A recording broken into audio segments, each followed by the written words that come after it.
बेंगलुरु में हालत कितने खराब है इसे अब इन आंकड़ों से आपको समझाती हूँ। बेंगलुरु में करीब 17,000 बोरवेल हैं, इनमें से करीब 7,000 बोरवेल सूख चुके हैं। केवल 7,784 बोरवेल से ही पानी आ रहा है, लेकिन ये शहर की जरूरत को पूरा करने के लिए नाकाफी है। जरा आबादी भी तो देखिए शहर की। बेंगलुरु की इस वक्त आबादी करीब 1,40,00,000 है।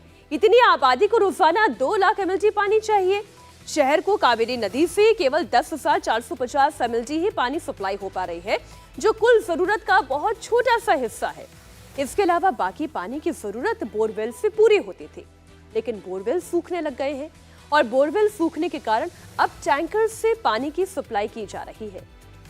लोगों की परेशानी कम होती नजर नहीं आ रही है, लेकिन कर्नाटक के deputy CM DK Shivakumar का कहना है कि सरकार की तरफ से सभी एक्शन लिए जा रहे हैं और इंडस्ट्रीज से लेकर आम लोगों के घरों तक पानी की सप्लाई की जा रही है।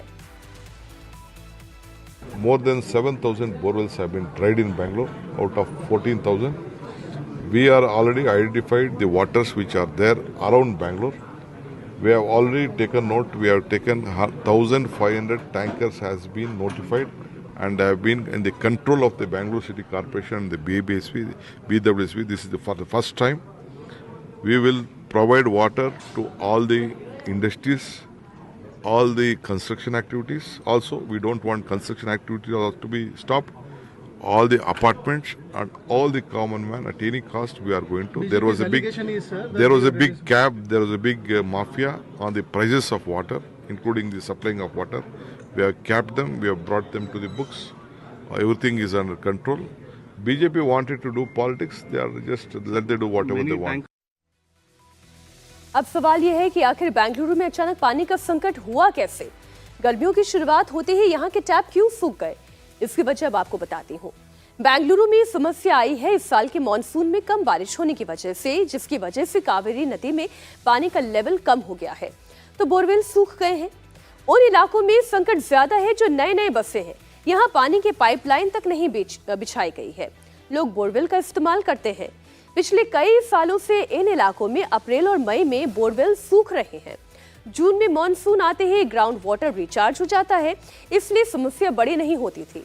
लेकिन चूंकि पिछले साल मॉनसून में बारिश कम हुई, इसलिए फरवरी मार्च से ही पानी के लिए लंबी कतारें लगने लग गई। बेंगलुरु में पानी का संकट अचानक नहीं आया। एक्सपर्ट ने सरकार को पहले ही ये चेता दिया था, लेकिन संकट सामने आने के बाद कर्नाटक सरकार हाथ पांव मार रही है। सरकार बेंगलुरु के सभी टैंकर्स को अपने कब्जे में लेने की तैयारी कर चुकी है। बेंगलुरु में 3500 पानी के टैंकर है। अब चूंकि पानी की सप्लाई का एकमात्र जरिया टैंकर ही है, इसलिए सरकार ने सभी टैंकर्स को रजिस्ट्रेशन करने का फरमान जारी कर दिया है। इसके लिए दी गई डेडलाइन को बढ़ाकर 15 मार्च तक किया गया है। कर्नाटक सरकार ने यहां तक की चेतावनी दे दी है कि जो टैंकर मालिक आदेश नहीं मानेंगे, उनके टैंकर को जब्त कर लिया जाएगा।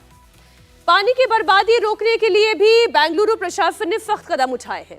बड़े अपार्टमेंट में सीवेज ट्रीटमेंट प्लांट लगाना अनिवार्य किया गया है।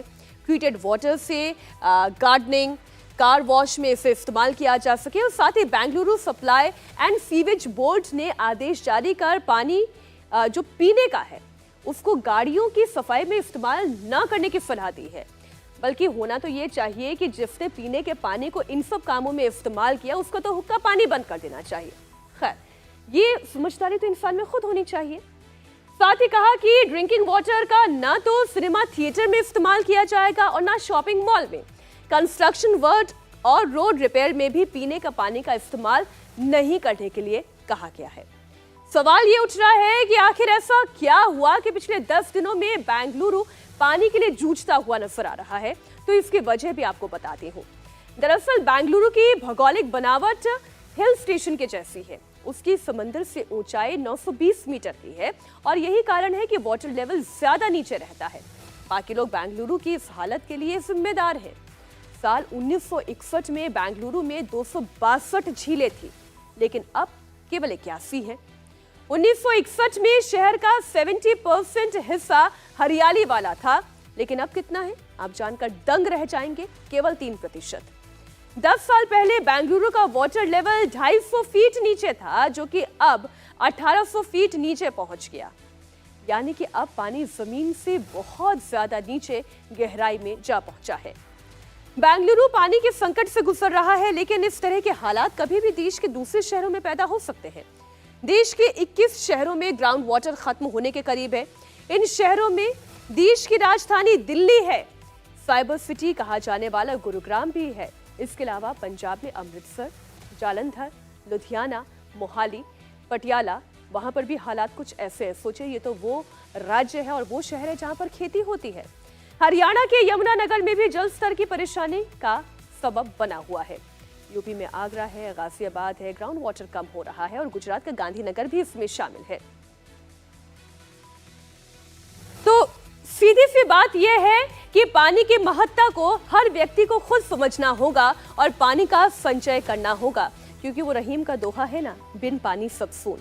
हालांकि उसमें पानी का अर्थ शर्म, लाज, लिहाज से है, लेकिन वाकई में बिन पानी तो सब सूना ही होगा।